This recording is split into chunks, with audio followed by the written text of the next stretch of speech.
Hello. So, what does the Gutenberg Press, World War I and the Russian invasion of Ukraine all have in common? They're all, in my humble opinion, they're all incidents that completely changed the world. The printing press made Martin Luther a superstar and then sparked off a series of religious conflicts. The 30 Years' War is one of them, but it wasn't the only one, that devastated Central Europe and changed the map of Europe that had been, well, it had been constant for about 1,000 years really before that. And then there's World War I, of course, which toppled the long-established European monarchies and aristocratic systems and laid the groundwork for the devastation that was communism all the way round the world. And so you could say, well, these were all huge events, massive wars, people were involved throughout the known world in most of these things. But in what way is the Ukraine conflict related to them? It's, after all, basically, it's a little battle on the eastern borders of a country that most of us couldn't even have found on a map last January. And great big Russia, which should have steamrolled over them in about 5 minutes, like it did over Czechoslovakia in 67, 68, anyway, something like that. But my theory is that this is probably one of the most devastating, it's certainly the most devastating thing that's happened in this century. And I'm not excluding COVID here. This little conflict on the eastern border of a country which, as I said, most people couldn't have found on a map, is going to cause mass starvation and the toppling of all sorts of governments all the way around the world. Of course, this depends on how long it lasts, but we'll start with the MENA countries, MENA, the Middle East and North Africa countries. You know how some people, kids, how some kids think that milk originates in supermarket refrigerators and bread grows on shelves and eggs just appear in these little boxes. Well, that's how most people have thought of food up until now, and I'm talking principally of one of the most important aspects of the food we eat, and that's grain, usually wheat. We're going to be thinking of that a lot harder from now on. Bread doesn't grow on shelves. It grows in fields, and most of those fields are in the wide open spaces of Central Europe. And the MENA countries are all dependent, to a greater or lesser extent, on Ukrainian and Russian wheat.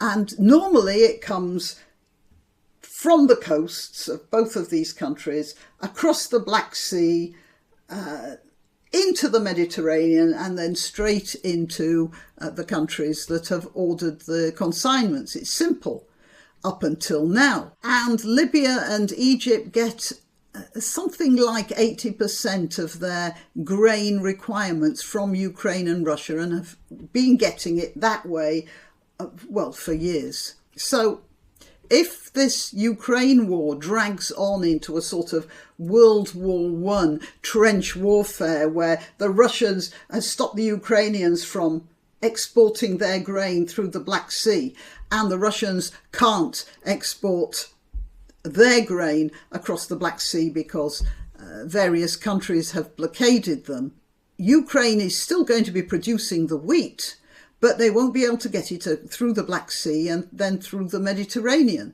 So the logical solution to that is they'll truck or train it through Europe, and then it'll have to come all the way round the coast of Europe, through the Straits of Gibraltar into the Mediterranean to deliver to the countries in the MENA area. And if places like Egypt and Libya want that, then they're going to have to pay for the shipping.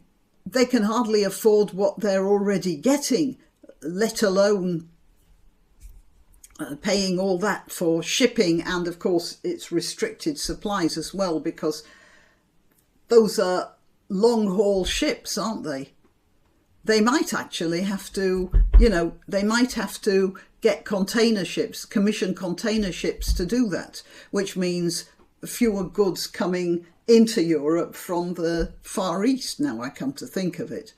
Don't know about that though, I haven't made a study of it. Now, India used to do quite a bit of grain exporting. I think they're the biggest grain exporters in the world outside Russia. But they've put a complete ban on all wheat exports. They can see the way the wind's blowing, so there's no help coming from India. And so here we have the situation where bread is going to become more expensive. It's going to become more scarce in the Middle East, which is not a terribly stable area anyway. And if that's not a recipe for revolution, I don't know what is. Revolutions then, of course, mean disruptions, ecological devastation and refugees. And I have an idea the Mediterranean is going to be full of them in a few months if this war drags on. And I haven't spoken about Turkey yet. It's also a net importer of grain and fuel, gas and oil. And even if they made the decision to continue full-scale trading with Russia, that's not going to last for long, because Russia is running out of spare parts.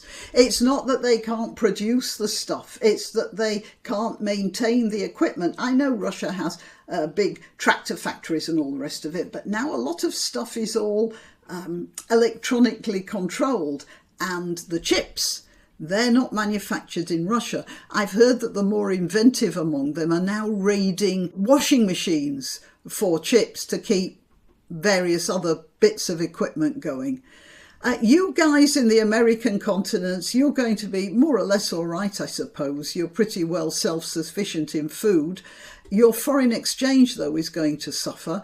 And of course, oil's going to be more expensive because, well, I'm talking about North America now. Your nice president cut off the Alaska pipeline, didn't he? I think Britain will be in reasonable shape too. We're not self-sufficient in grain here, but so bread is going to go up in price, but at least we're not dependent on Russia for energy, so far as I know. Mainland Europe is going to suffer. If this, as I say, if this drags on, winter comes and the fuel supplies are restricted. But it's not just that, because oil and gas, or at least oil, they run the air conditioning in places like Italy and Spain. And that's also important.